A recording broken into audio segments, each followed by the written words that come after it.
ठीक है, समझ क्लियर हुआ? हाँ या ना? अब बताओ समझे या नहीं? चलो ठीक है, बस आप समझ जाएं बस।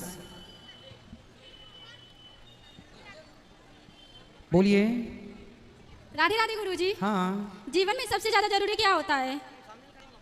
कहाँ से बोल रहे हैं? अच्छा, सबसे ज्यादा जरूरी क्या होता है? यदि कोई प्यासा है तो उसको पानी की जरूरत है, मतलब भूखा जैसे है तो भोजन की जरूरत है। वो नहीं, वो तो है। हाँ। जैसे संसारिक ये तो है, जैसे जीवन में जैसे भक्ति ये तो ज्यादा जरूरी है ना। हाँ। भजन ज्यादा जरूरी हाँ। है। और कहते भी है कि मतलब ठाकुर जी से कोई ना कोई अपना एक संबंध होना चाहिए। हाँ। है ना?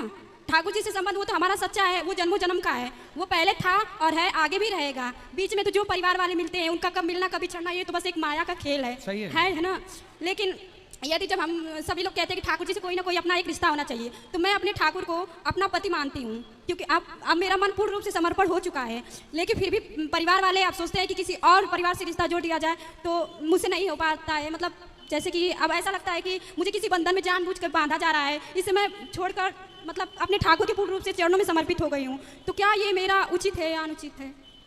आपका मन विवाह करने का नहीं है? बिल्कुल नहीं है। आप बेटा आप बैठ जाओ, आगे वाले काहे खड़े हो गए? छोरा परिवार वाले बोलो बोलो। लेकिन परिवार वाले सोचते हैं कि नहीं मैं शादी के बंधन में बंध जाऊं। आपकी माता जी क्या कहती हैं? माता जी आपके विचार से सहमत हैं? कोई मेरे विचार से सहमत नहीं, सब सोचते हैं कि मैं संसार के बंधन में बंध जाऊं। और मैं गुरुदेव सत्य कहती हूँ।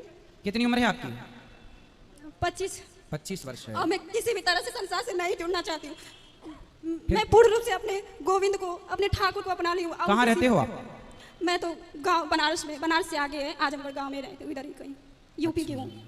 तो विवाह नहीं करना, माता पिता कहते हैं विवाह करो। परिवार वाले बिल्कुल इस बात को मानने के लिए ही तैयार नहीं। वो सोचते क्या भगवान से कोई शादी करता है, भगवान को कोई पति मानता है? अरे ऐसे ही घर जा, तू शादी कर, अपने परिवार में देखते रहना, उधर ही सब कुछ कर लेना, ये सब ढोंग मत कर। लेकिन मेरी हृदय की बात को वो लोग नहीं समझ सकते हैं, और ना मैं कैसे समझाऊं, वो लोग समझने को तैयार नहीं है। और मेरा हृदय संसार को स्वीकार ही नहीं करता है, किंचित मात्र नहीं स्वीकार करता है। इससे मैं सोचती हूँ मैं शरीर त्याग दूंगी, लेकिन किसी भी संसार के बंधन में नहीं बन सकती। नहीं, शरीर त्याग देना वो तो त्यागना ही पड़ेगा अंत में अपने को, लेकिन जानबूझकर यदि त्यागा जाएगा तो वो अपराध हो जाएगा। वही चीज है। तो अब संसार घर वाले यही सोचते हैं कि नहीं मैं संसार से जुड़ जाऊं, बंधन में बन जाऊं, इसके लिए यहाँ से वहाँ शादी कर दूं, ये कर दूं, वो कर दूं। लेकिन मेरा चित्त तो गृहस्थ बेटा बुरा तो नहीं है? नहीं, गृहस्थ का बुरा मैं बात नहीं कर रही, लेकिन गृहस्थ के लिए मन चाहिए, लेकिन हमारा मन नहीं है ना। सही। बिना मन का गृहस्थ नहीं चल सकता गुरुदेव। सही है। अगर जिससे भी रिश्ता जुड़ेगा तो उसको तो मन देना पड़ेगा ना।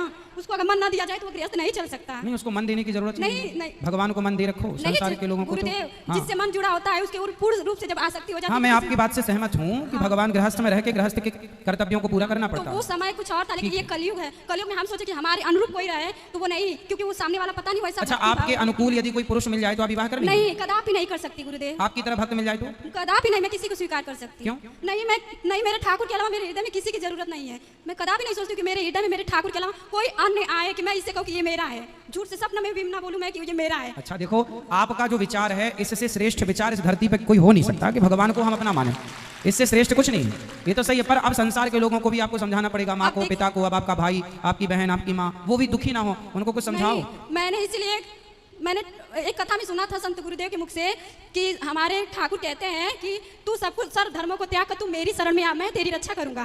हाँ, भगवान गीता में कहते हैं सर्वधर्मान परित्यज्य माम एकम शरणम मैं तेरी रक्षा करूंगा। मैंने बस एक बात उनकी पकड़ ली और हृदय में ये धारण कर लिया कि मेरे ठाकुर जब कहते हैं कि जब मैं तेरी रक्षा करूंगा तो तब मैं क्यों बंधन में बंधूं? ये संसार तो बस माया के खेल है। ये परिवार वाले आज है कल नहीं रहेंगे। चलो, आपकी बात से मैं सहमत हूँ, पर एक छोटा सा प्रश्न मेरा आपसे ये है कि चलो आज तो आपके मन में गोविंद है और आपके मन में कोई किसी पुरुष का स्थान नहीं है, हमेशा आपकी साधना ऐसी चले, पर आज नहीं, आज के 5 साल बाद, 10 साल बाद कभी यदि मन ऐसा हुआ, क्योंकि मन देखो, मन स्थिर नहीं हो पाता। यदि आपका मन स्थिर हो जाए तो बहुत बड़ी बात है, पर मन तो देखो रोज गुलाटी खाता है। मन कभी ऐसा कहता है, कभी मन ऐसा कहने लगता है। जैसे मन अच्छा कहता है, कल को उससे बुरा कहने लगता है। तो मन का भरोसा नहीं करना चाहिए। मन का भरोसा नहीं गुरुदेव। यदि हमारा जैसे हम उनसे जुड़े हैं तो मेरे ठाकुर ने मुझे अपनाया है, और मुझे विश्वास है जब मेरे ठाकुर ने मुझे अपनाया, मुझे ऐसा स्वप्न में दिखा कि मैं मेरा ठाकुर से विवाह हो रहा है। मैंने ऐसा जब आप माला किनकी जपते हैं?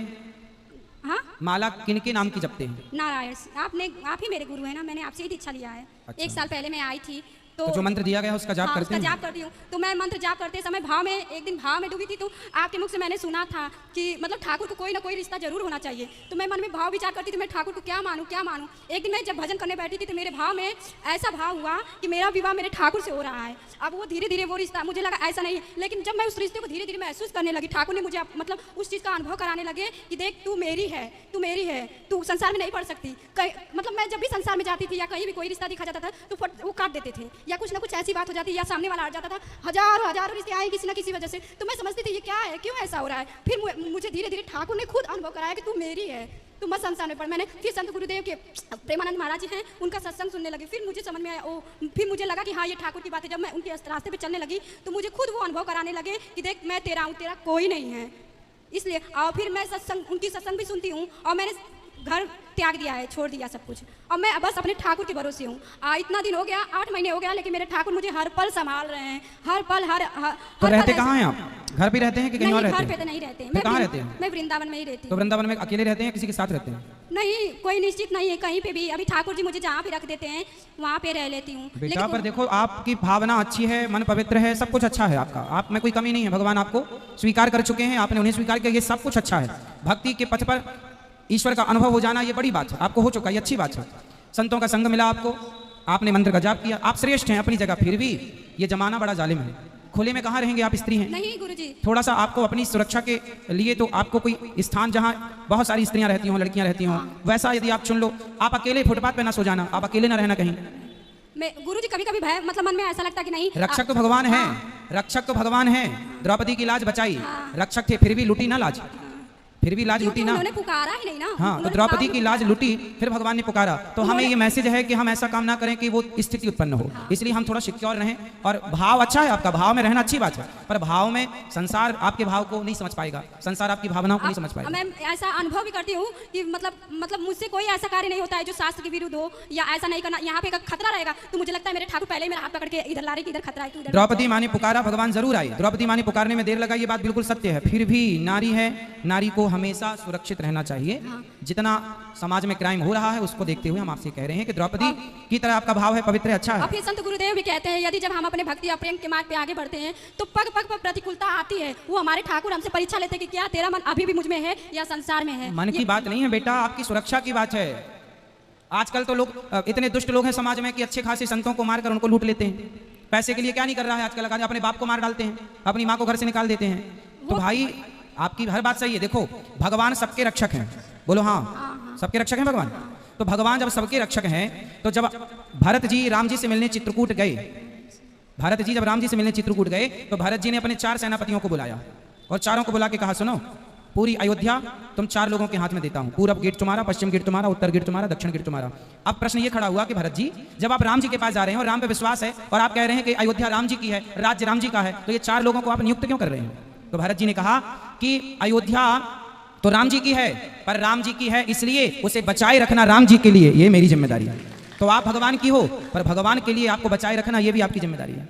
भगवान, हाँ ये तो है गुरुजी, लेकिन मैं तो संत गुरुदेव की मतलब जो जैसे बताते हैं वैसा मैं करती हूँ। ऐसा अनुभव भी करती हूँ कि नहीं ये सत्य है, क्योंकि मैं जब समझती हूँ, जब ये जान चुकी हूँ कि ठाकुर कहते तू मेरी शरण में है तो तेरी रक्षा की जिम्मेदारी मैं लेता हूँ। जब तेरा कोई नहीं है मेरे सिवा तो तेरी सारी जिम्मेदारी मैं लेता हूँ, अपने सर पे लेता हूँ। सुनो, एक गुरु जी ने चेले को ज्ञान दिया, बिल्कुल आपकी तरह चेला था। गुरु जी ने चेले से कहा, सुनो, सब कुछ भगवान की मर्जी से होता है, सब कुछ भगवान की मर्जी से होता है। तो चेला बोला ठीक है, सब कुछ भगवान की मर्जी, मान लिया उसने गुरु जी की बात। अब वो रास्ते से जा रहा था तो हाथी आ रहा था।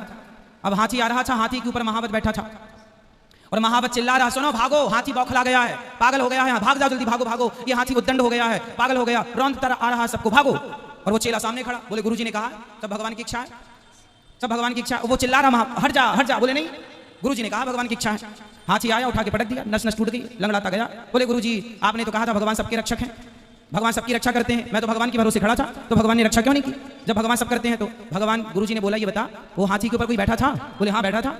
बोले वो कुछ कह रहा था? बोले कह रहा था हट जाओ हट जाओ। गुरु जी ने कहा कि यदि सब भगवान की इच्छा से हो रहा है तो वो महावत भी भगवान की इच्छा से कह रहा था कि बेटा हट जा, वो भगवान की आज्ञा थी, हट जा। तो आपको जो हम समझा रहे हैं ये भगवान की आज्ञा है कि सुरक्षित रहो। हाँ ये तो है, सुरक्षित तो वैसे कोई भी अपनी सुरक्षा स्वयं नहीं कर सकता, सुरक्षा करने वाले तो हमारे ठाकुर ही है, भगवान सबके रक्षक हैं। हाँ वही रक्षक है, लेकिन हम अगर हम अपनी ना चलाएं, अगर हम अपनी ना चलाएं तो वो अपनी चलाते हैं। चलो हमारा जो धर्म है आपको समझाना, एक गुरु के नाते, एक भाई के नाते, कि भाई महिलाओं को खुले में नहीं रहना है, सुरक्षित रहना है। अब आपको जो अच्छा लगे वो आप करो, भगवान की राह पर चले हैं, अच्छी बात है, चलो भगवान आपकी रक्षा करे, ये प्रार्थना है। ठीक है, खुश रहो। राधे राधे। गुरु जी के चरण में प्रणाम। खुश रहिए, खुश रहिए। हम सीतामढ़ी बिहार से आए हैं। जी जी जी। 1 साल पहले आपका फोटो फेसबुक पर हमारी पत्नी देखी, हाँ। है ना, वो जुड़ गई आपकी कथा से, जी और कथा सुनने लगी। हम लोग पूरे परिवार आपके मतलब भक्त है, आपसे भी मतलब गुरु मंत्र तो लिए नहीं है। पिछली बार हम लोग जनवरी फरवरी में आए थे, आपका चरण स्पर्श करके चले गए, बात हो नहीं पाई, और अभी फिर आ गए हैं। और हमारे बच्चे सब है, शुद्ध शाकाहारी बन गया जी। वो आपकी कृपा है और हमारी पत्नी की कृपा है जी। इनकी मेहरबानी है और आपकी की मतलब कृपा है और लड्डू गोपाल जी की मतलब कृपा है। और हम एक जैसे यहाँ से हम गए, हमारी एक ठाकुर जी है, हम कहीं से लिए, किसी घर में पड़ल थे, हाँ। हम गए देखने, उठा कर लाए अपने घर में। और आपकी कथा से ठाकुर जी का स्नान वगैरह जो करना नियम निष्ठा होता है हमारी पत्नी करती है। इसके पानी जो बच जाता है, इनके पानी, तो हमारे दरवाजे पर कोई अगर ऐसा शारीरिक कष्ट लेके आए, उस पानी को उनके नाम से और आपका स्मरण करके दे देते हैं तो अच्छा हो जाता है। और जो आदमी आता है अच्छा हो रहा है तो पैसा करीब पैसा नहीं, उनका कृपा है, वो करते हैं, सब कुछ ठाकुर जी करते हैं, हम तो इंसान हैं, हम तो कुछ करने वाले हैं नहीं।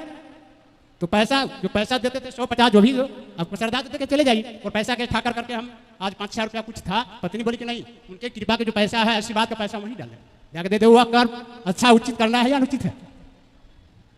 जो हमारे दरवाजा पे जो आ जाता है भक्त, हम उन्हीं के मतलब स्मरण करके श्रीमान नारायण के मतलब जाप करके पानी को दे देते हैं। ठीक है, ठीक है, भगवान का स्मरण करते रहिए। आपने प्रश्न क्या पूछा, मेरी प्रश्न ही समझ में नहीं आया। क्या पूछा, कम शब्दों में पूछ लो। हम कहें कि जो इतना समझ में आया, कोई द्वार पे पैसे फेंक देता है क्या है? जी नहीं, हाँ हम जो ठाकुर जी का जो स्नान कराते हैं, हाँ। जो जल जो बच जाता है, हाँ। हम रखते हैं, हम लोग पूरे परिवार स्नान मतलब वो जल थोड़ा सा पी लो, परिवार में बांट दो, बचा हुआ जल क्यारी में तुलसी में छोड़ दो। अब आगे बोलो। और वही जल जो बच जाता है ना, जो हमारे दरवाजे पे आते हैं उनको दे देते हुआ, हाँ, चरणामृत के रूप में सबको बांटो, जी, कोई जी, दिक्कत जी, नहीं। फिर और क्या पूछना? वही दे देते हुआ मतलब करते हैं, तो वह कोई प्रेत का छाया हुआ तो वगैरह नहीं नहीं, है। प्रेत से उसका चरणामृत से क्या लेना देना? जी। खुश रहिए। राधे राधे गुरु जी, जी आपके चरणों में कोटि कोटि नमन खुश करती हूँ। रहिए। मैं बाबा धाम से आई हूँ। हाँ। आपका भागवत डेली सुनती हूँ, सुबह 3 बजे 1 बजे से 5 बजे तक, सुबह में भी भोर में भी हाँ। आने का बहुत यहाँ इच्छा था। जी। आप बोलते थे कि बाबा जिसको बुलाते हैं कान्हा जी वही आ पाता है, इसलिए हम वहाँ से आप बुलाए, आप यहाँ आए। आपको है। कोटि कोटि नमन करती हूँ। खुश रहिए, खुश रहिए। रोशनी चौहान जी का प्रश्न है, राधे राधे गुरु जी। कात्यायनी माँ कौन है जिनकी पूजा स्वयं माँ रुक्मणी ने वर पाने के लिए की थी? कात्यायनी महामाये महायोगिन्यधीश्वरी। तो ये जो कात्यायनी माँ है, ये माँ पार्वती हैं, जिनकी पूजा माँ रुक्मणी ने भी की थी। किंजल ठाकुर जी, राधे राधे गुरु जी। जैसे माता यशोदा जी की पूर्व जन्म की कहानी है, क्या वैसे ही राधा जी के माता पिता की भी कहानी है क्या? राधा जी तो लक्ष्मी है, कहानी पूर्व जन्म की कुछ हो भी सकती है, लेकिन वो लक्ष्मी है। अब लक्ष्मी जी की क्या कहानी होगी? लक्ष्मी जी तो लक्ष्मी जी है ना। संगीता डोंगरे जी, जय श्रीमन नारायण गुरु जी। हमें कैसे पता चलेगा कि हमारी आध्यात्म उन्नति हो रही है? जब आप अपने गुस्से पर कंट्रोल करने लग जाएं, जब आप अपने अंदर के विकारों को कंट्रोल करके दबाने लग जाएं, तब समझ लो कि आध्यात्मिक उन्नति अब धीरे धीरे हो रही है। राधे राधे गुरु जी। जी। गुरु जी 5 साल से मुझे एक बीमारी है, हाँ, व्हाइट दाग हो गया है। कौन सा दाग? व्हाइट दाग। ये व्हाइट वाला दाग? जी। कितना दवा खाएं, कितना भी दवा भी लगाएं, ना ठीक हो रहा।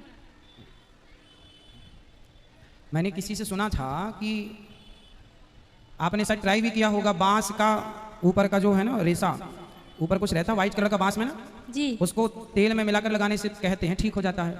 मैंने सुना था किसी से, जिनको ये दाग था उन्हीं से सुना था, तो किसी से सुना था, पर कभी इसका परिणाम क्या है देखा नहीं। जी। तो डॉक्टरों ने क्या कहा, ठीक नहीं होगा क्या? जी नहीं ठीक हुआ, पटना भी दिखाए, मुजफ्फरपुर भी दिखाए, नहीं ठीक हुआ है। मतलब सूरज की रोशनी दिखाने के लिए सूरज की भी रोशनी दिखाए, ना ठीक हुआ है। भगवान ठीक करेंगे। वैसे हो जाता है किसी किसी का ठीक, जी। किसी किसी का तो बिल्कुल ठीक हो जाता है, ऐसा भी सुना है हमने कि ठीक भी हो जाता है। कोई दवाई किसी ने बताई थी, कुछ स्मरण है, मुझे पूरा स्मरण भी नहीं है, ऐसी कुछ बताया था, बांस का ऊपर का हिस्सा जो उसमें व्हाइट कलर का रहता है ना, वो निकाल के और उसको घी में मिलाकर तेल में लगाने से। गुरु जी हमको गुलाब में पैसा जमा किया आपको लिए देने के लिए। ठीक है, ठीक। राधे राधे गुरु जी। खुश रहिए। जय श्रीमान नारायण गुरु जय श्रीमन नारायण। गुरु जी। मैं बिहार से आई हूँ। हाँ, मेरा एक सवाल है कि मैं कोई वचन ली हूँ, कसम ली हूँ, तो उसे तोड़ूं कि रहने दूं? क्या कसम है बताओ हमें। कसम है, जैसे हमारे घर का कुल देवता है, तो जैसे मेरी सास से थोड़ा अनबन हो गया ना, तो वो हमें बोली कि नहीं जाना है। हाँ, मतलब तो हमने कहा ठीक है, हम नहीं जाएंगे कभी आपके घर में। तो हमने आपकी सास ने बोला? हाँ। तब आप बोले हम सास के घर नहीं जाएंगे? मतलब सास के घर में रहते हैं, मतलब जैसे कुल देवता का जो घर होता है ना, वो तो उसमें नहीं जाएंगे। तो बोले कि ठीक है, देखते हैं तुम कितना दिन जाती हो। बोले ठीक है, देखिएगा, हम जीवन भर नहीं जाएंगे, जब तक जिएंगे तब तक नहीं जाएंगे। तो बोले, हम बोले ठीक है, आपके एक ही मेरा बेटा था पहले, तो हमने अपने बेटे का, अपने ठाकुर जी का वचन लिया, तो नहीं जाते उस दिन से। और मांस मछली भी खाते थे, तो थोड़ा सा बउआ बीमार हो गया था, तो उसके लिए भी बोली, तो ठीक है। तो कितने दिन से हो गए आपका ये वचन लिए? ये अभी छोटा वाला, बड़ा वाला 4 साल 5 साल का हो गया। नहीं तो आपको वचन लिए कितने दिन हो गए? 5 साल हो गया। 5 साल। 5 साल से नहीं गए? नहीं गए। तो फिर आप अपने कुल देवताओं की पूजा कैसे करते हैं? हमारे पति करते हैं, मतलब वो भी पूजा पाठ नहीं करते हैं, लेकिन जैसे कोई जरूरत हुआ तो आप अपने कुल देवताओं को अपने घर ले आइए ना, और अपने घर में लाके पूजा करते रहिए। कुल देवता हमारे अच्छी के बैठे हुए हो सकते। कुल देवता हमारे पीतल के बैठ गए हैं।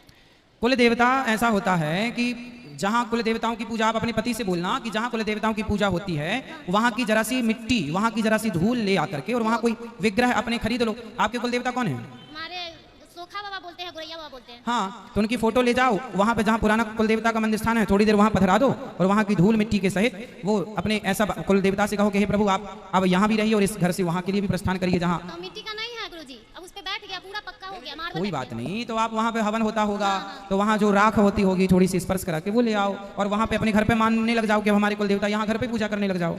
कुल देवताओं की पूजा साल में एक बार होती, करनी चाहिए। वो हम जानते हैं गुरुजी, लेकिन हम नहीं जाते। बच्चों को प्रसाद पवाना चाहिए, कुल देवता नाराज ना हो। कुल देवताओं की कृपा बड़ी होती है, कुल देवता होने चाहिए, सबके कुल देवता होते हैं और उनकी पूजा साल में एक बार होती है, विधि विधान से होनी चाहिए। एक सवाल और है गुरुजी। बोलो।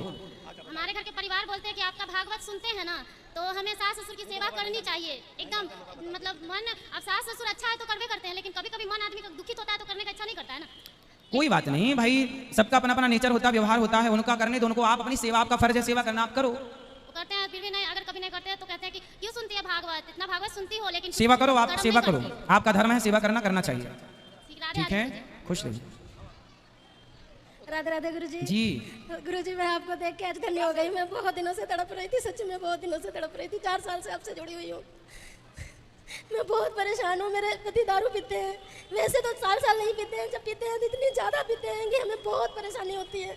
2 बच्चे हैं और मेरे सास ससुर हमें बिल्कुल भी प्यार नहीं करते हैं गुरुजी। सास मेरी क्रिश्चियन में है और हमें बहुत ज़्यादा प्रोटेक्ट करती है गुरुजी। हम सेवा करना चाहते हैं, आपकी बातें सुनते हैं, आपके वचन सुनते हैं, तो सेवा करो मन लगा के बस। नहीं गुरुजी, मैं वो पूछते तक नहीं है। कौन? सास हमारी। नहीं, आप सेवा का भाव रखो, वो ना कराएं वो अलग विषय है, वो करानी नहीं चाहती तो क्या करें, आप सेवा का भाव रखो बस। गुरुजी, उन्होंने जब से क्रिश्चियन में गई हैं 4-5 साल से सब कुछ घर में बर्बाद कर दिया है, कुछ भी नहीं। कहाँ चली गई? क्रिश्चियन में जुड़ गई हैं, जो क्रिश्चियन धर्म अपना लिया, हाँ जी। तो ले आना, हम समझाएंगे उनको। नहीं गुरुजी, वो बिल्कुल नहीं सुनती हैं, आपकी कथा भी नहीं सुनती हैं बिल्कुल। और हमारे पास ठाकुर जी हैं, सामने बैठे हैं, हमारी बेटी बैठी हुई है और घर कभी आते हैं, हमारे उनकी बेटी भी यहीं रहती है, उसी के पास रहते हैं, हमारे पास नहीं आते हैं गुरुजी। और जब कभी आते हैं तो हमारे घर में अगर हम पूजा करते हैं और हम अपने गुरु को, अपने ठाकुर जी को खिलाते पिलाते हैं तो उनको बड़ा गुस्सा चढ़ता है गुरुजी, वो फिर हमारे पास नहीं आती हैं। कोई बात नहीं, बुद्धि भ्रष्ट हो गई उनकी, भगवान कृपा करेंगे, कभी सत्संग से जोड़ना, गुरुजी, धर्म परिवर्तन कर लिया। आज 10-15 दिन से मेरे पति दारू लगातार पी रहे हैं। मैं कल इतनी ज़्यादा परेशान हुई, मैं अपने ठाकुर जी को नहला रही थी। नहलाते नहलाते आप कहते हो ना, जब तक आंसू नहीं बहाओगे तब तक वो सुनेंगे नहीं। मैं बहुत रोई, उनको नहलाते नहलाते अपनी छाती से लगा लिया और मेरे जितने आंसू निकलते गए उनके ऊपर गिरते गए। और फिर मैं काम पे चली गई, उनको 5 बजे नहला धुला के भोग लगा के काम पे चली गई। 1 बजे आई तो मेरे पति इतनी ज़्यादा दारू पी के घर में आके लेटे हुए थे। मैं अपने बेटी से बोली, ये बेटी मेरी बेटी है, मैंने कहा बेटा गुरुजी के पास चले। कहती मम्मी चलो। मैं तुरंत गुरुजी 1 घंटे में तैयारी करके, पता नहीं मेरे ठाकुर जी ने वो रोने का और मेरे आंसुओं का क्या उन्होंने फल दिया गुरुजी। आज मैं आपके सामने खड़ी बिल्कुल, हूँ। भगवान ने आपको स्वीकार कर लिया, खुश रहिए, प्रसन्न मैं रहिए, धन्य हो गई, आज आपसे गुरु दीक्षा भी ले लिया गुरुजी। सुखी रहिए, भगवान आप सब पर कृपा बनाए रखें। मेरे पति से 2 बातें कर लो गुरुजी, सामने बैठे हैं। कर लो, हाँ जी, ये सामने कराओ। गुरुजी राधे राधे। राधे राधे। भैया शराब पीते हो? सर वैसे तो नहीं पीता हूँ, 6-6 महीने साल होता है गुरुजी, कभी कभी पीता हूँ तो बहुत ज़्यादा पीता हूँ। नहीं तो ये तो गलत है। आपकी बेटी देखो बड़ी है, सब चीजें बच्चे देखते हैं, कितना गलत प्रभाव जाएगा कि बाप शराब पी के घर में पड़ा है। मतलब बच्चों में कितना गलत प्रभाव जाता है ना, बच्चों के भविष्य के साथ आप लोग खिलवाड़ करते हैं। शराब पीने से कल को आपको कुछ हो जाए तो कौन इन बच्चों का खिलाएगा पिलाएगा पढ़ाएगा लिखाएगा? जिम्मेदारी पुरुष के ऊपर होती है, तो उसे निभाओ अच्छे से, कर्तव्य अपने पूरे करो, है ना। कर्म भूमि है ये, कर्म तो करना है, धर्म युक्त कर्म करो। गुरुजी मुझको लाने में मेरी पत्नी का पूरा योगदान है। आपकी पत्नी अच्छी है, हाँ, कल मैं आने की हालत में नहीं था, परंतु अब मुझे वचन दो कि आप शराब नहीं गुरुजी पिए। मैं वचन देने के ही लिए आया हूँ। वाह, ताली बजाने के लिए। वचन देता हूँ। राधे राधे। शराब नहीं पीना। बेटा है आपका? बेटा है ये। देखो ये छोटे छोटे बच्चे जब आपको शराब पीते देखेंगे सुनेंगे तो क्या प्रभाव पड़ेगा इन पर, है ना। ये गलत बात है ना। खुश रहो। चलो आज के लिए इतना ही। जो यूट्यूब पर जुड़ रहे हैं चैनल को सब्सक्राइब कर लें, शेयर कर लें। आगे के प्रश्न कल जिनको मिलना है अंदर आइए। सबको जय श्रीमन नारायण, जय श्री कृष्ण। प्रणाम गुरुदेव। राधे राधे।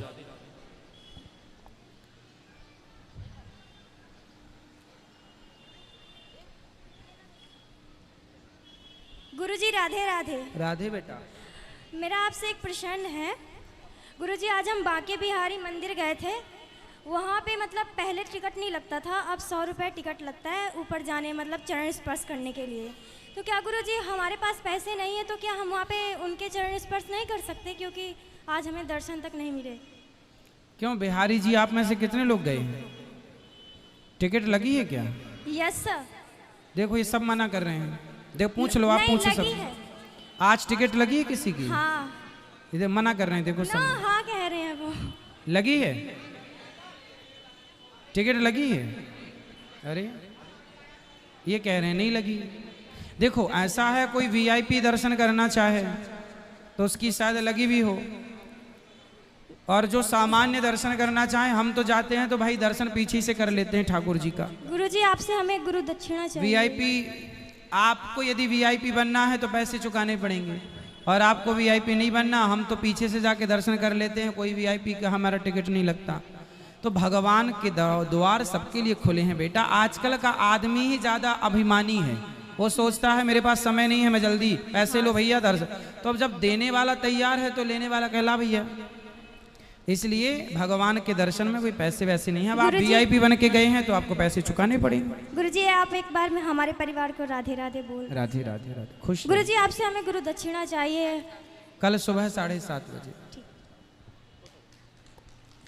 राधे राधे गुरुजी। जी गुरुजी मेरा प्रश्न है कि जैसे लोग कहते हैं कि हनुमान जी की पूजा नहीं करनी चाहिए स्त्रियों ने, मतलब मूर्ति को हाथ नहीं लगाते, तो मूर्ति को बिना हाथ लगाए तो सुबह तो उन्हें नहलाना पड़ता है, मतलब पूजा करती है, तो कैसे मतलब पूजा करती है? आपके घर में हनुमान जी हैं? हाँ। किस रूप में है? फोटो में है, मूर्ति में है? मूर्ति भी है और फोटो भी है। हाँ, तो आपके घर में पुरुष लोग पूजा नहीं करते? करते हैं, पर मैं अभी जैसे वृंदावन आई हूँ तो अपनी मम्मी के साथ में आई हूँ, तो बैठो मैया, बैठ जाओ, खड़े ना रहो, बैठ जाओ। देखो हनुमान जी का स्मरण, हनुमान जी का दर्शन तो सब कर सकते हैं, सबको करना भी चाहिए, कोई मना ही नहीं है। परंतु यदि घर में पुरुष हैं तो थोड़ा आप पूजा करो, थोड़ा इसी बहाने पुरुषों को भी मौका मिलेगा कि चलो भैया हनुमान जी को आप नहवाओ, शालिग्राम भगवान को आप नहवाओ। इसी बहाने पुरुष भी जुड़े रहेंगे। आप ही सबको नहवा देंगी, आप ही सबकी पूजा कर देंगी, तो घर के पुरुष वर्ग क्या करेंगे? फिर सोएंगे, खाएंगे, पड़े रहेंगे। नहीं, मतलब हम जल चढ़ा सकते हैं उनके ऊपर। हाँ है तो चढ़ाइए, पर पुरुष लोग चढ़ाएं तो अच्छा है। गोपाल जी की पूजा आप कर लो, शालिग्राम भगवान की पूजा पुरुष वर्ग कर ले, हनुमान जी की पूजा पुरुष। दर्शन सबको करना चाहिए। हनुमान जी ब्रह्मचारी रूप में है ना, समझो। लड्डू गोपाल जी बाल रूप में है, तो बच्चे को कोई भी ले सकता है। बात समझ में आई? गोपाल जी छोटे बाल रूप में होते हैं, तो बच्चे को कोई भी ले सकता है। लड़की ले ले, पुरुष ले ले, स्त्री ले ले, कोई भी गोद में ले सकता है। लेकिन ब्रह्मचारी हैं हनुमान जी, तो ब्रह्मचर्य हैं, तो उनको इसलिए कहा जाता है हनुमान चालीसा स्त्रियां भी पढ़ सकती हैं, दर्शन कर सकती हैं। लेकिन यदि मंदिर हनुमान जी के गए तो दर्शन सब करो, पर स्पर्श करने का अधिकार केवल जो नहा धोकर पुजारी वहाँ रहता है वो ही करे। बाकी हम लोग भी जाते हैं तो दर्शन करते हैं, हम लोग भी। अब बिहारी जी आप जाते हैं तो छूने को थोड़ी मिलते हैं बिहारी जी, दूर से दर्शन करो, छूने का थोड़ी मिलता है। तो दर्शन करो, क्योंकि हम 17 लोगों को छू कर जाते हैं, अशुद्धि होती है मंदिर में, भगवान को कैसे छुएं? इसलिए जो वहाँ पवित्रता से रहते हैं वो छुएं, पूजा करें। आप कुछ चढ़ाना चाहते हैं तो पंडित जी पुजारी जी ले जाके चढ़ा देंगे, है ना। आपके घर में पुरुष वर्ग हैं तो थोड़ा वो भी इसी बहाने जुड़े पूजा से, कुछ वो करें। और मेरा एक और भी प्रश्न है, जैसे हमें गुरु दक्षिणा मिलती है और जब हम माला हाथ में लेते हैं तो आधी माला हो जाती है उस जो गुरुजी ने नाम दिया है, पर वो क्या होता है जो हम पहले मन में लेते हैं, मतलब गुरुजी मिलने से पहले, वही फिर से आ जाता है ना। कोई बात नहीं, तो मतलब धीरे धीरे अभ्यास करो, हो जाएगा। और माला हाथ में लेते हैं, उसकी सही विधि क्या है, मतलब कैसे करें? ऐसे पकड़ते हैं माला को, इसे बाहर करो यूं, इसे बाहर करो, बची 3 अंगुष्ठा, मध्यमा, अनामिका।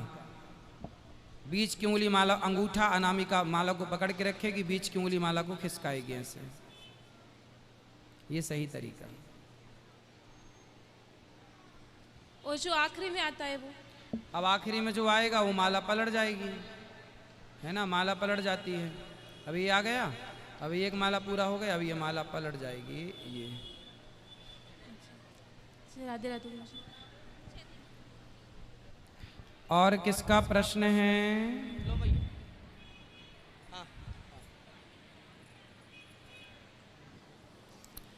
हाँ महाराज जी। जी मैया। मैं मंझौली से आई हूँ। हाँ। मैं ये पूछना चाहती हूँ कि मेरी बच्ची है तो 5-6 साल पहले एक बच्चा हुआ, फिर उसके बाद उसको कुछ हो नहीं रहा, तो कुछ उपाय हो तो बताएं आप। बेटा पहले क्या हुआ? बेटा बेटी? बेटा तो बेटा है? नहीं है, पूरा नहीं रहा वो। अच्छा, फिर उसके बाद नहीं हो रहा? नहीं हो क्या रहा। बोले डॉक्टर? डॉक्टर तो ये बोलते हैं कि वो बहुत दवाई करा रहा है लेकिन कोई आराम नहीं लग रहा। तो फिर डॉक्टरों को जब दवाई करा के देख लिया, अब भगवान के भरोसे छोड़ दो। भगवान से प्रार्थना करो, देना लेना सब उन्हीं का कार्य है। भगवान से प्रार्थना करो, वो चाहेंगे तो सब होगा। अच्छा, ठीक है? हाँ, बिहारी जी से प्रार्थना करना, बिहारी जी सबकी सुनते हैं, आपकी भी सुनेंगे। ठीक ठीक महाराज। राधे राधे। खुश रहिए। पीछे ले जाओ भैया को, ये भैया दादाजी को दो, फिर उनके बाद उनको। हाँ बोलिए। प्रणाम गुरुजी। जी गुरुजी, ये कर्म का रास्ता सही है या धर्म का रास्ता सही है सर? इस पे थोड़ा सा आप हमको सही रास्ता सुझाओ। आपको क्या सही लगता है, पहले आप अपना बता दो, फिर हम मुझे बताएंगे। तो अभी तक कर्म का रास्ता ही सही लगा। ठीक है, कर्म करना आपको ठीक लगता है? हाँ, अभी तक। अच्छा, तो फिर ये बताओ कि कसाई अपना कर्म करता है, तो क्या उसका कसाई का गाय काटना ये रास्ता सही है? नहीं, ये कैसे सही होगा? हाँ, तो कर्म करना सही तब होता है जब कर्म धर्म युक्त हो। अच्छी बात। जीवन में यदि कर्म धर्म युक्त नहीं, अब जैसे कसाई भी अपना कर्म कर रहा है, पर कसाई के कर्म में धर्म नहीं है। कसाई के कर्म में धर्म नहीं। हाँ, तो वो कर्म करो जो धर्म युक्त है। अब जैसे चोर चोरी कर रहा है, तो कर्म तो कर रहा है, लेकिन उसके कर्म में क्या नहीं है? धर्म नहीं है। धर्म होता तो चोरी क्यों करता? चोरी नहीं करता। हाँ, तो वो कर्म करने चाहिए, वो कर्म श्रेष्ठ होते हैं जो धर्म युक्त होते हैं। धर्म नहीं जुड़ा तो वो कर्म गलत है। समझ में आ गई? आगे। खुश रहिए। धन्यवाद। धन्यवाद।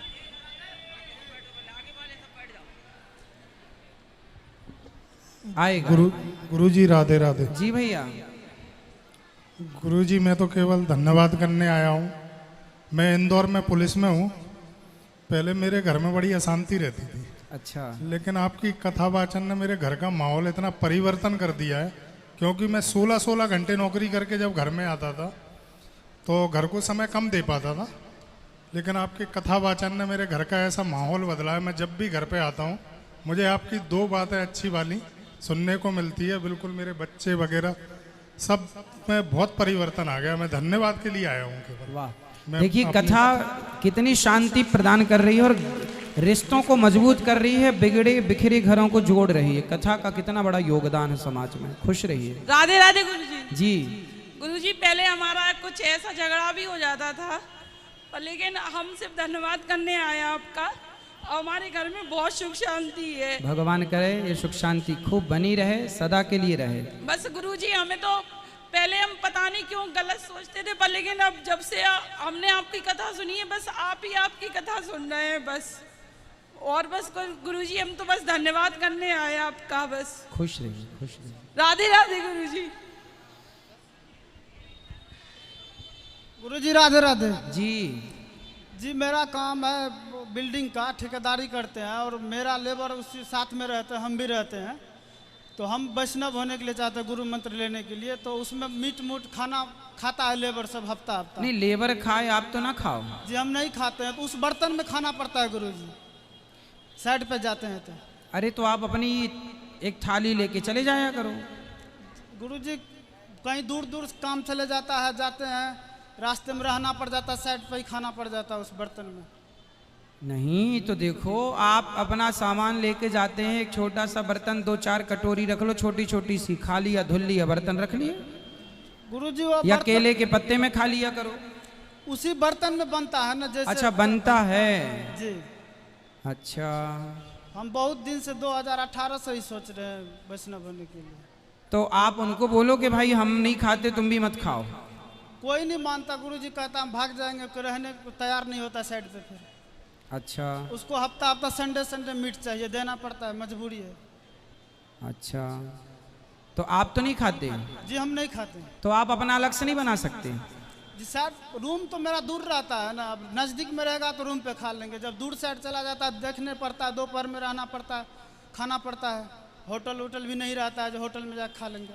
तो आप अपना अलग से बना लिया करो अपने लिए, थोड़ा सा अपने बर्तन, अपना सिस्टम रखो। एक आदमी रखो, आप अपना एक आदमी इसी काम के लिए रखो कि आपके लिए भोजन बना के रखे हो। या फिर आप खुद थोड़ा सा बना लो अपने लिए, कोई बहुत ज़्यादा झंझट तो है नहीं खाना पूना बनाने में। तो उस बर्तन में खाते हैं तो अभी गुरु मंत्र नहीं ले सकते? नहीं, मंत्र तो ले सकते हैं बेटा, ले सकते हैं, पर जैसी राखे शुद्धि वैसी बने बुद्धि।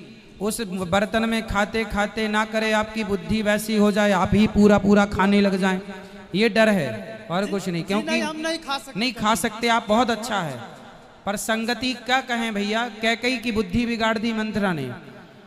कैकई राम की माँ, भरत जी की माँ, कुसंग सबसे खतरनाक कुसंग है। आप तो अच्छे हैं और अच्छे ही रहेंगे मुझे विश्वास है, फिर भी को ना कुसंगति पाई न साही। कुसंग किसको नहीं बिगाड़ता, फिर भी आप कोशिश करो। चलो अभी नहीं, हम ये नहीं कहते कि आज ही, पर धीरे धीरे करके आप कोशिश ये करना। और मुझे लगता है कि जब आप मंत्र ले लेंगे तो अपने आप भगवान को सद्बुद्धि आपको दे देंगे और कोई ना कोई रास्ता निकालेंगे। ठीक है गुरु जी, एक प्रश्न और था जी। जब संसार बना था तो पहले मानव बना था या ये जैसे कुत्ता बिल्ली ये सब, और कुत्ता बिल्ली सब जो बना था तो उसको कौन सा पाप का सजा मिला था ये 84 लाख योनि में? 84 लाख योनियों में मनुष्य की सृष्टि 9वीं सृष्टि है, 9वीं है ना जी। तो जो भगवान ने सबसे पहले सृष्टि बनाई अपने आनंद के लिए। जी। किसके लिए बनाई? आनंद के लिए, अपने आनंद के लिए। जिसने मोबाइल बनाया तो उसने मोबाइल अपने आनंद के लिए बनाया कि बना लिया। उसको ये थोड़ी पता था कि आने वाले समय में मोबाइल पर बैंक भी चलेगी, मोबाइल पर सारा काम, पूरा सिस्टम मोबाइल पर आ जाएगा। बनाने वाले ने तो बनाया आनंद से कि बातचीत होगी, बाकी आज इतना कुछ मोबाइल पे हो रहा है, तो बनाने वाले ने भी नहीं सोचा होगा कि मोबाइल पे आने वाले टाइम पर इतना कुछ होगा। उसी तरह भगवान ने तो अपने आनंद के लिए बनाई, पर जब आदमी को बनाया, इंसानों को बनाया, जीव जंतुओं को बनाया, तो फिर उनको लगा, भगवान को लगा कि भाई आपको तो हमने बनाया था किसी और उद्देश्य के लिए, पर आप तो करने लगे कुछ और, है ना। तो आदमी शराब पी के पड़ा तो भगवान बोले तुझे बनाए थे मनुष्य के अच्छे कर्म करेगा, पर तू तो गंदी नाली में पड़ा, तो जा तू सुअर के कर्म कर रहा, जा तुझे सुअर बना देते हैं, है ना। तो दिन भर सवेरे से शाम तक झगड़ा ही करता है, तो जा कुत्तों की तरह तू भौंकता, जा तुझे कुत्ता बना देते हैं। तो बाद में ये सब डिसाइड किया गया कि भाई ये तो आप मिसयूज कर रहे हैं अपने जीवन में, अपने पावर का, अपनी शक्ति का। तो भगवान ने उन योनियों को बाद में, जैसे पहले महल बने थे, महल किला, लाल किला को देख लो आप। लाल किला बना किसके लिए रहा? राजाओं को रहने के लिए। बाद में अब क्या काम पे आ रहा है? झंडा लहराने के काम पे आ रहा है ना।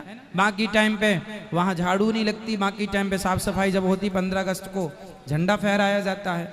तो बना किसी और उद्देश्य के लिए था, पर हो कुछ और रहा है आज के समय के अनुसार, उसमें ठीक हो रहा जो भी हो रहा है। उसी तरह 84 लाख योनि बनाई तो गई थी, लेकिन ये नहीं बनाया, सोचा था भगवान ने भी कि आदमी इतना गिर जाएगा। भगवान ने ये थोड़ी सोचा था कि आज का बेटा अपनी माँ को ही मारने लग जाएगा। भगवान ने इसलिए थोड़ी तुम्हें बनाया था कि तुम अपनी पत्नी की हत्या कर दो। भगवान ने इसलिए थोड़ी बनाया था कि तुम अपने पति की हत्या कर दो। पर आने वाले टाइम पे लोग करने लगे सब गलत काम, तो फिर इनके दंड के विधान के लिए वो जो योनियां बनाई थी आनंद के लिए, उनको दंड परिवर्तन में, दंड के रूप में परिवर्तित कर दिया गया। मतलब जो घर बनाया था, अब जैसे कोरोना जब आया तो बड़ी बड़ी होटलों को भी कोरोना पेशेंट के लिए नियुक्त कर दिया गया कि यहाँ भाई क्वारंटीन में रहेंगे, है ना। तो ऐसा सोचा नहीं था कि ये बिल्डिंग इस काम पे आएगी, पर बाद में वहाँ पे कोरोना पेशेंट रहे। तो समय के अकॉर्डिंग काम होता चला गया, जो जरूरत पड़ी समय की। भगवान ने तो अपने आनंद के लिए संसार बनाया, लेकिन आप गलत करते गए तो भगवान ने कहा तुमने गलत काम किया तो तुम कुत्ता बनने के लायक हो, इसलिए कुत्ते की योनि भेजी, जा कुत्ता बन के भौंकता रहा, काम करता रहा गलत, और करेगा। इसलिए बाद में ये तो पहले आदमी ही बना ना। हाँ, 84 लाख योनि नहीं, आदमी के पहले भी बहुत सारी सृष्टि हो चुकी थी। सृष्टि तो 9 प्रकार की, 10 प्रकार की हम बताए ना आपको। पहली सृष्टि महातत्व की, दूसरी अहंकार की, तीसरी भूत सर्ग की, 5वीं इंद्रियों की, 6वीं सृष्टि मन की, पहले मन बना। 7वीं सृष्टि, 6ठी सृष्टि अविद्या की, 7वीं सृष्टि वृक्षों की, मनुष्य से पहले वृक्ष बने। 8वीं सृष्टि पशु पक्षियों की, 8वीं सृष्टि पशु पक्षियों की, पक्षी पहले बन गए, पशु पहले बन गए, बाद में 9वीं सृष्टि मनुष्य की है, और 10वीं सृष्टि फिर मनुष्य के बाद देवता बने, है ना, देवता, पितर, असुर, गंधर्व, अप्सराएं, ये सब बाद में बने। तो ये सब 10वीं सृष्टि देवता, 9वीं सृष्टि मनुष्य और 8वीं सृष्टि पशु पक्षी, ये जीव जंतु सब। जी तो 2018 से हम आपका सुन रहे प्रश्नोत्तरी, सब जितना भी प्रश्न है ना सबका उत्तर मिल गया गुरुजी, लेकिन ये प्रश्न जो है ना मेरे दिमाग में अटक रहा था। तो अभी ठीक हो गया? अब ठीक हो गया गुरुजी। खुश रहो। गुरुजी पहले हम सब नशा करते थे, दारू गांजा भांग मीट चिकन हर चीज खाते थे, लेकिन जब से आपका कथा सुने सब चीज छोड़ दिया, अब सुपारी ताहत भी नहीं खाते, कुछ नहीं। वाह, खूब मेहनत करो, खूब पैसा कमाओ, अपने परिवार को सुखी रखो, बच्चों को पढ़ाओ लिखाओ और भगवान की शरण में रहो। ठीक है गुरुजी, राधे राधे। राधे राधे।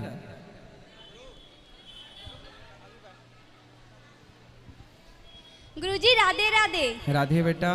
मैं ना बिहार से आई हूँ, मैं बाहर रहती हूँ, बाहर रह के पढ़ती हूँ। मुझे यहाँ से लड्डू भोपाल को लेके जाना है, लेकिन मैं उसका डेली सेवा नहीं कर सकती हूँ क्योंकि मुझे सुबह शाम कभी भी कोचिंग क्लास जाना होता है। तो क्या मैं ले जा सकती हूँ? हाँ, जब समय मिल जाए तब कर लिया करो। हाँ, क्योंकि बोर्ड है उनका डेली सेवा करना होगा तभी ले जा सकते हैं यहाँ से लड्डू। कोई बात नहीं, इसी बहाने आप भगवान से जुड़े, बस भगवान से जुड़े, समय जब मिले आपको तब करो, पर करो।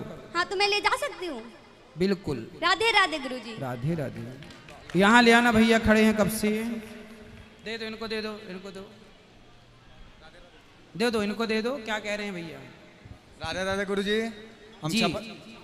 हम एकमा छपरा बिहार से आए हैं। हाँ। हमारा प्रश्न है कि भगवान कल्कि अवतार कलयुग में किसको वध करके अवतार लेंगे? किसको वध करके या किसके वध के लिए? मतलब कल्कि अवतार जो आताताई होंगे उस समय, जो दुष्ट होंगे, जो पापाचारी होंगे, उनको मारने के लिए आएंगे भगवान। जी जी। तो अभी कलयुग कितना वर्ष का बच गया है? अभी कलयुग की टोटल आयु है 4,32,000 वर्ष। जी जी। जिसमें अभी 5,500 वर्ष कुछ बीते हैं। जी, उसके बाद कल्कि अवतार होगा। इसके कलयुग के अंत में कल्कि अवतार होगा। ठीक है, राधे राधे गुरुजी। खुश रहिए, खुश रहिए। गुरुजी प्रणाम। खुश रहिए। जय श्रीमन नारायण। राधे राधे। राधे राधे। गुरुजी आपकी बहुत कृपा है कि हम ये समझ लीजिए 2000 जब ये कोरोना शुरू हुआ था उसके पहले एक हमारे मित्र थे जो क्या कहते हैं हमको, ये उनका नाम था यशवंत, प्रेम से हम उनको राधे मोहन कहते थे। अब इनकी महिमा देखिए कि हमको आपके दरबार में ला के खड़ा कर दिए सर। अच्छा। बस यही।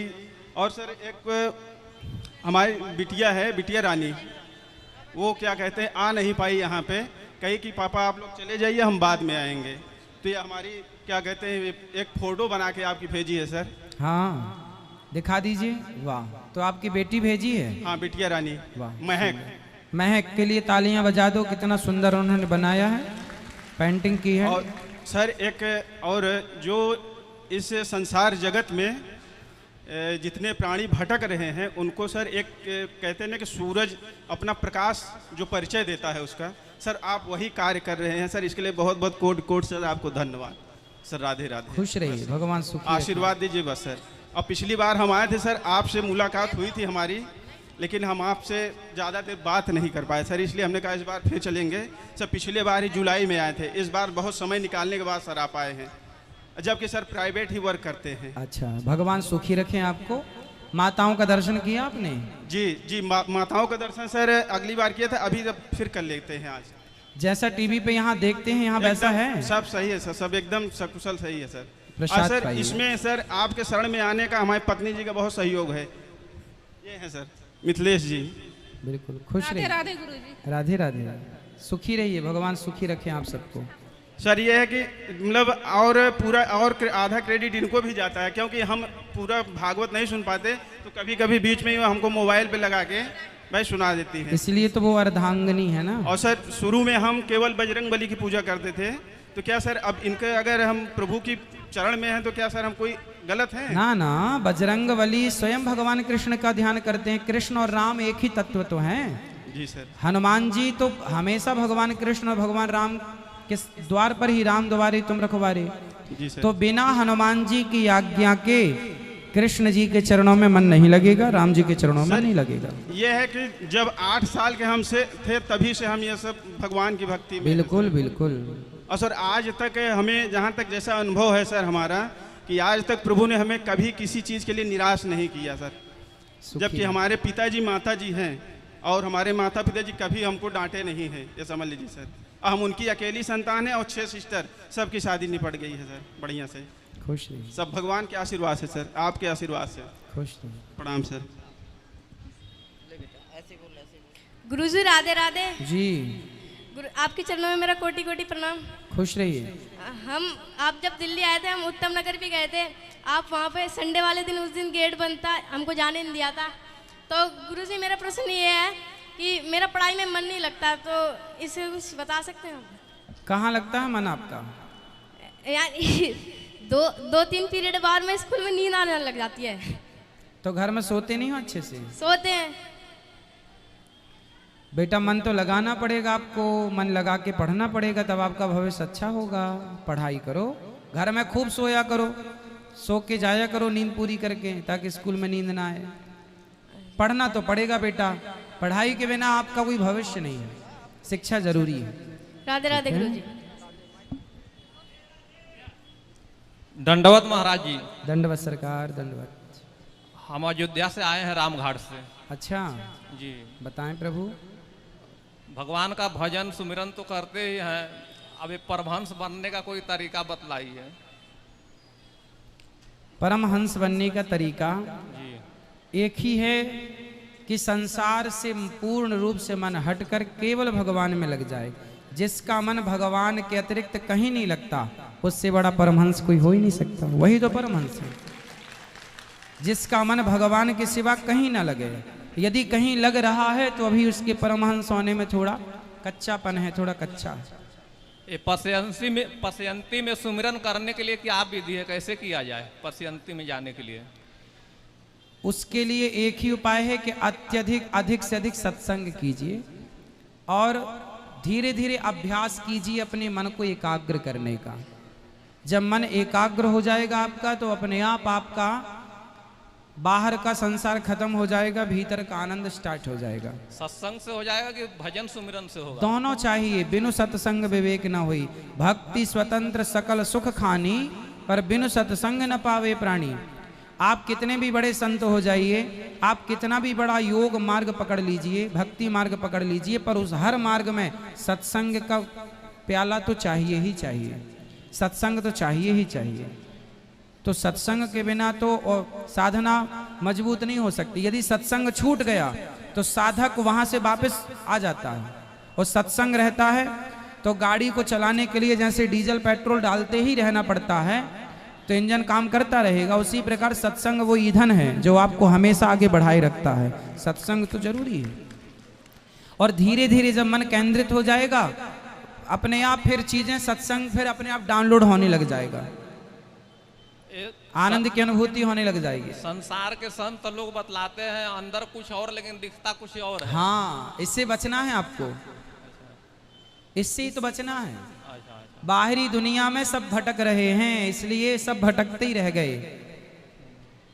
पर जब भीतर जब भगवान, अभी हमने क्या बताया कि एक भगवान के आश्रित रहो, भगवान के सिवा कोई रिश्ता नहीं, कोई संबंधी नहीं, कहीं मन ना जाए, उस स्थिति को पाने वाला करोड़ों में कोई एक है।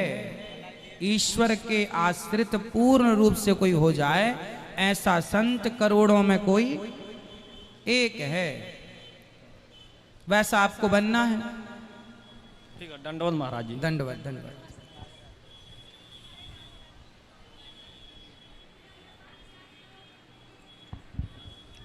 प्रणाम सर। बोलिए बोलिए। प्रणाम सर जी।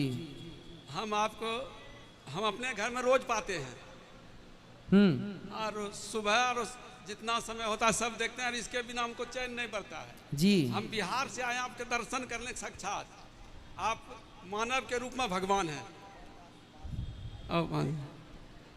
कोई प्रश्न है सर? बोलिए।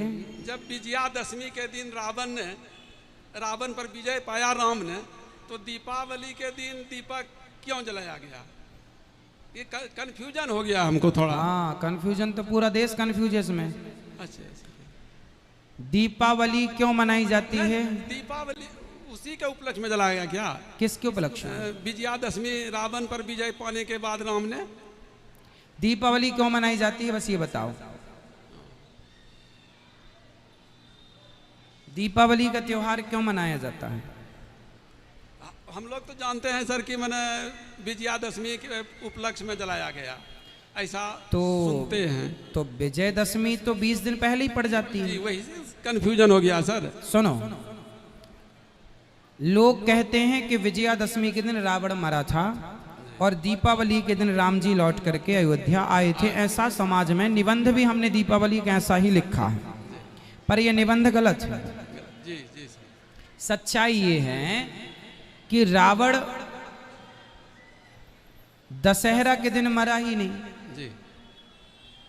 दशहरे के दिन तो जब रामलीलाएं होती हैं ना जी, तो उस रामलीला में नवरात्रि में 9 दिन की रामलीला हुई, 10वें दिन रावण मरा। वो एक परंपरागत थी लीला, रामलीलाओं में रावण मरता।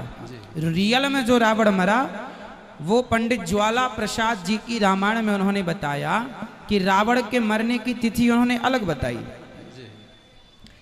और दीपावली क्यों मनाई जाती है? दीपावली इसलिए मनाई जाती है, यदि दीपावली के दिन राम जी लौट कर आए तो राम जी की पूजा होनी चाहिए, पर लक्ष्मी जी की पूजा होती है, गणेश जी की पूजा होती है। तो दीपावली इसलिए मनाई जाती है क्योंकि दीपावली के दिन ही समुद्र मंथन से लक्ष्मी जी प्रकट होकर के भगवान नारायण के गले में वरमाला पहनाई थी। तो भगवान लक्ष्मी नारायण का विवाह दीपावली के दिन हुआ, उनके विवाहोत्सव के उपलक्ष्य में दीपावली मनाई जाती है। और गणेश और लक्ष्मी जी की पूजा इसलिए की जाती है क्योंकि गणेश जी हैं बुद्धि के देवता और लक्ष्मी जी हैं धन की माता, धन की अधिष्ठात्री। तो गणेश जी जैसी बुद्धि जिनके पास होगी, गणेश जी के बगल में लक्ष्मी जी बैठी हैं, जिनके पास गणेश जैसी बुद्धि होगी लक्ष्मी जी उन्हीं के पास होंगी। गणेश जैसी बुद्धि नहीं तो लक्ष्मी क्या करेंगी आपके पास? तो लक्ष्मी गणेश का ये तरीका बैठने का, अर्थात वो इसलिए बैठी हैं। दक्षिण भारत में दीपावली के दिन लक्ष्मी नारायण भगवान की ही पूजा की जाती है।